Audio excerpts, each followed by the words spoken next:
ఉద్యాన పంటల విస్తీర్ణం పెంచి రైతు ఆర్థికోన్నతికి తోడ్పడే విధంగా తెలంగాణ, ఆంధ్రప్రదేశ్ రాష్ట్రాలు ఉద్యాన శాఖ ద్వారా రాయితీని అందించి ప్రోత్సహిస్తున్నాయి. వివిధ రకాల పూల తోటలు, పండ్ల మొక్కలు, కూరగాయలు ఇలా అన్ని రకాల ఉద్యాన పంటలకు ఈ రాయితీ ఉంది. సాగుకు తోడ్పడే గ్రీన్ హౌస్ల ఏర్పాటు, నీటి పొదుపుగా ఉపయోగించుకునేందుకు బిందు సేద్య పరికరాలు, నీటి కుంటల ఏర్పాటు వంటి వాటికి కూడా ఈ రాయితీ వర్తిస్తుంది. మరి తెలంగాణ ఉద్యాన శాఖ అందిస్తున్న రాయితీలను గురించి ఇప్పుడు తెలుసుకుందామా?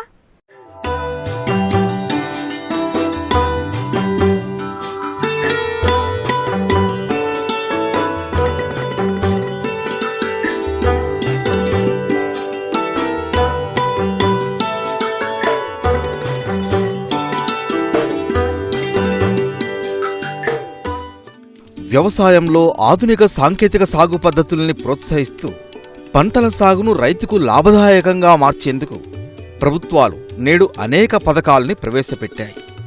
అయితే చాలామంది రైతులకు వీటిపై సరైన అవగాహన లేకపోవడం వల్ల అంది వచ్చిన అవకాశాన్ని వినియోగించుకోలేకపోతున్నారు. ఉద్యాన పంటల విషయానికొస్తే ప్రతి పంటకు రాయితీలు ఉన్నాయి. సాగు ప్రారంభంలో పెట్టుబడి భారం కాకుండా ప్రభుత్వాలు ఉద్యాన శాఖ ద్వారా ఈ రాయితీలను అందిస్తున్నాయి. పూలు, పండ్ల మొక్కలు, కూరగాయలు ఇలా అనేక ఉద్యాన పంటల్లో శాఖాపరంగా ఈ రాయితీ లభిస్తోంది. తెలంగాణలో ఉద్యాన శాఖ ద్వారా లభించే రాయితీలను నల్గొండ ఉద్యానవన అధికారి అనంతరెడ్డి రైతాంగానికి తెలియజేస్తున్నారు. ముందుగా మన ఉద్యాన శాఖ తరఫున రాష్ట్ర ప్రభుత్వం చేత నిర్వహించబడుతున్నటి రాయితీల సంబంధించి విషయానికి వస్తే, కొత్తగా ఎవరైనా తోటలు పెంచుకోవాలనుకున్న పెరినియల్ అంటే మామిడి, బత్తాయి, నిమ్మ, సపోటా, అలాగే దానిమ్మ, పపాయ, అరటి వీటికి సంబంధించినంత వరకు ఏరియా ఎక్స్పాన్షన్ అనే ప్రోగ్రాం కింద మనం 50% రాయితీ ఇస్తున్నాము. దాని కింద ఒక 3 సంవత్సరాల వరకు మనం మెయింటెనెన్స్ ఇస్తాము రైతులకి. అదేవిధంగా నాణ్యమైన మొక్కలు వాళ్ళు తెచ్చి నాటుకున్న తర్వాత మనం వారికి శాంక్షన్ ఆర్డర్స్ ఇచ్చిన తర్వాత 3 years వరకు వారికి ఆ స్కీమ్కి సంబంధించి మొక్కల పెరుగుదలకు వాటికి సంబంధించిన వరకు గవర్నమెంట్ తరపు నుంచి వచ్చే అమౌంట్ ఏదైతుందో అది డైరెక్ట్ రైతు ఖాతాలోకి జమ చేయబడుతుంది. ఆ డబ్బుతో రైతులు కావాల్సిన ఎరువులు ఏవి కొనుక్కోవాలని చెప్తాం, అవి కొనుక్కొని వాటిని సాదుకోవాల్సి ఉంటుంది. అది ఏరియా ఎక్స్పాన్షన్ ప్రోగ్రాం. సాగునీటి కొరత తీవ్రంగా ఉన్న ప్రాంతాల్లో నీటి కుంటల ఏర్పాటును ప్రభుత్వం ప్రోత్సహిస్తోంది. వీటిని ఫామ్ పాండ్లు అంటారు. ఈ విధానంలో నిల్వ ఉన్న నీరు భూమిలోకి ఇంకిపోకుండా చెరువు అడుగు నుంచి అంచుల వరకు నల్లటి పాలిథిన్ షీట్లతో కప్పి ఉంచుతారు. బోర్ల ద్వారా నీటిని ఈ గుంతల్లో నిల్వ చేసుకుని పంటలను నీటి ఎద్దడి నుంచి సమర్థంగా కాపాడుకునే వీలుంది. వీటి ఏర్పాటుకు 50% రాయితీ ఉంది. ఇక్కడ నల్గొండ జిల్లాలో ముఖ్యంగా కరువు ఎక్కువ ఉంటుంది కాబట్టి నీటిని ఆదా చేసుకొని స్టోర్ చేసుకుని ఒక దగ్గర వాటి ద్వారా ఉన్న మొక్కల్ని లైఫ్ సేవింగ్ ఇరిగేషన్ అనే సిస్టమ్ ద్వారా వాటిని ఎండాకాలం ఎప్పుడైతే కరువు వస్తుందో ఆ 2 నెలలు 3 నెలలు కాపాడుకోవడానికి మనం నీటి గుంతలు ఫామ్ పాండ్స్ అనే స్కీమ్ ఉంది. అది కూడా 50% సగం 50% రాయితీ ఉంటుంది. అది 1,50,000 రూపాయలు యూనిట్ కాస్ట్ అవుతుంది. దాంట్లో 75,000 రూపాయలు గవర్నమెంట్ ఇస్తుంది ఉద్యాన శాఖ తరఫున. దాంట్లో ఏంటంటే ఎటు పొడవు వెడల్పు 20 మీటర్లు, తర్వాత డెప్త్ 1.5 మీటరు, హైట్ 1.5, మొత్తం 3 మీటర్లు, ఇట్లా 8,90,000 లీటర్లు అంటే దాదాపు 9 లక్షల లీటర్ల కెపాసిటీ గల నీటి గుంటల్ని మనం రైతులు తోముకోవడానికి రైతుల ద్వారా కానీ లేకపోతే ఒక సంస్థ ఉంటుంది, సంస్థ ద్వారా కానీ తోమిస్తానికి అదొక సదుపాయం ఉంది. దీన్ని నీటి కుంటల నిర్మాణం అని అంటారు. ప్రస్తుతం ఉద్యాన పంటల సాగులో పాలీమల్చింగ్ విధానం బహుళ ప్రాచుర్యం పొందుతోంది.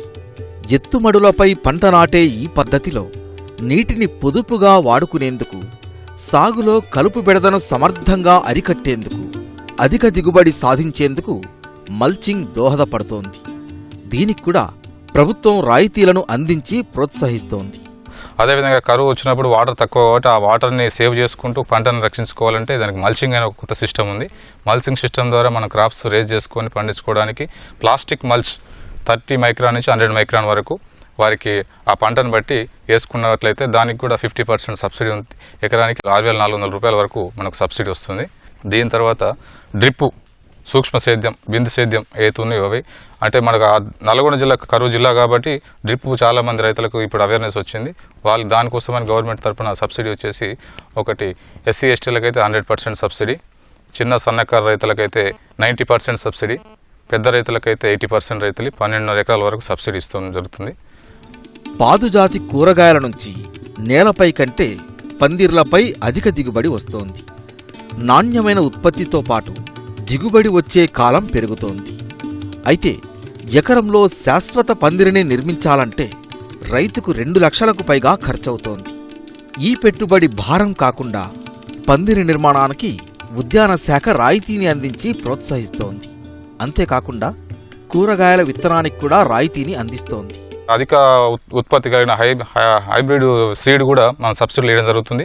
అంటే 50% సబ్సిడీ ఉంది. 50% రైతు మీద రైతుకు కావాల్సిన బ్రాండు, రైతుకు కావాల్సిన విత్తనము, ఆ ఎకరానికి కావాల్సిన మోతాదులో మనం వారికి సబ్సిడీ ఇవ్వడం జరుగుతుంది. గరిష్టంగా 2 హెక్టార్ల వరకు వారికి సబ్సిడీ ఇస్తాము.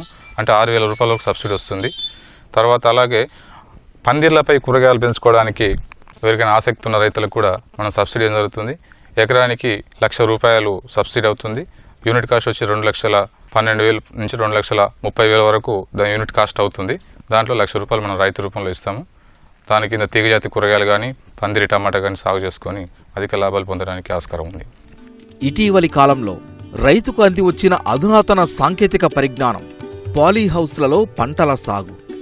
దీనికి ప్రారంభపు పెట్టుబడి అధికంగా ఉండటం వల్ల తెలంగాణ ప్రభుత్వం 75% రాయితీని అందిస్తుండగా ఆంధ్రప్రదేశ్ ప్రభుత్వం నుంచి 50% సబ్సిడీ ఉంది.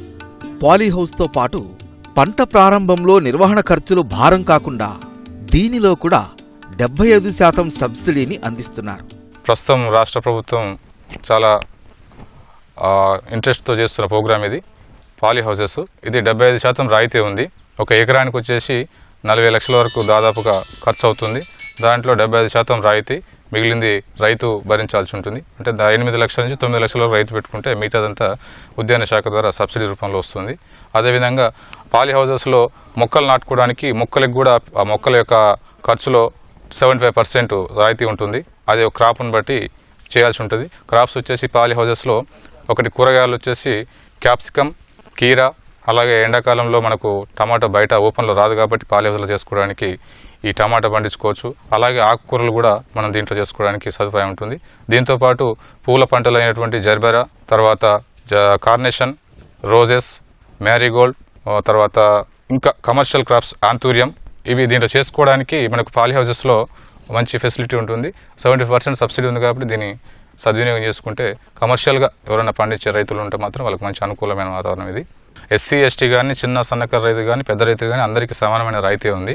దీంట్లో ఎవరైనా సరే పాలీ హౌస్ నిర్మించుకోవాల్సిన అవసరం ఉంది అనుకున్న వాళ్ళు, కావాలనుకున్న వాళ్ళు, వారికి ప్రాంతీయంగా వారికి ఉద్యాన శాఖ నుంచి హార్టికల్చర్ ఎక్స్టెన్షన్ ఆఫీసర్ కానీ, హార్టికల్చర్ ఆఫీసర్ని కానీ కలిసి వారు దరఖాస్తు ఇవ్వాల్సి ఉంటుంది.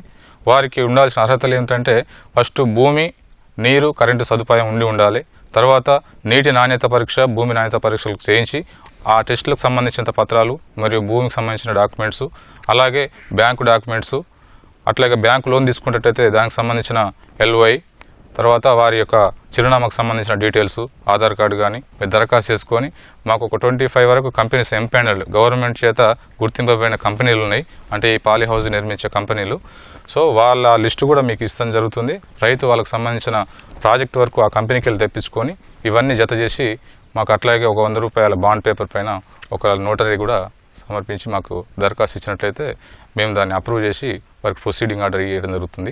దాంట్లో 2 విధాలు ఉన్నాయి. ఇప్పుడు ఒకటి కంపెనీ, గవర్నమెంటు, డిపార్ట్మెంటు, రైతు ట్రైపార్టీ అగ్రిమెంట్ ఒకటి ఉంటుంది. అది చేసుకొని కంపెనీ వాళ్ళ చేత చేయించుకోవాలనుకుంటే మాత్రం రైతు ఆయన ఒక ఎకరానికి 8,50,000 నుంచి 9 లక్షల వరకు మనకు నాన్ సబ్సిడీ రూపంలో రైతు వాటాగా మాకు జమ చేయాల్సి ఉంటుంది. ADH పేరు మీద DD తీసి ఇవ్వాల్సి ఉంటుంది. ఒకవేళ రైతే సొంతంగా తను చేయించుకోదలుచుకున్నట్టయితే రైతు మొత్తం చేయించుకున్న తర్వాత మనము దాని నాణ్యత పరీక్షలన్నీ జరిపిన తర్వాత ఫీల్డ్ విజిట్ అయిపోయిన తర్వాత వాళ్ళకి సబ్సిడీ రైతుకే జమ చేయడం జరుగుతుంది అకౌంట్కి. చూశారుగా ఉద్యాన శాఖ రాయితీలు. రైతు ఆర్థిక పురోగతికి దోహదం చేసే ఈ రాయితీలను అందించడంలో ప్రభుత్వ ప్రధాన ఉద్దేశ్యం పంటల సాగులో రైతు సాంప్రదాయ పద్ధతుల్ని వదిలి ఆధునిక పంథాలో అధిక దిగుబడులు సాధించేందుకు దోహదపడటమే.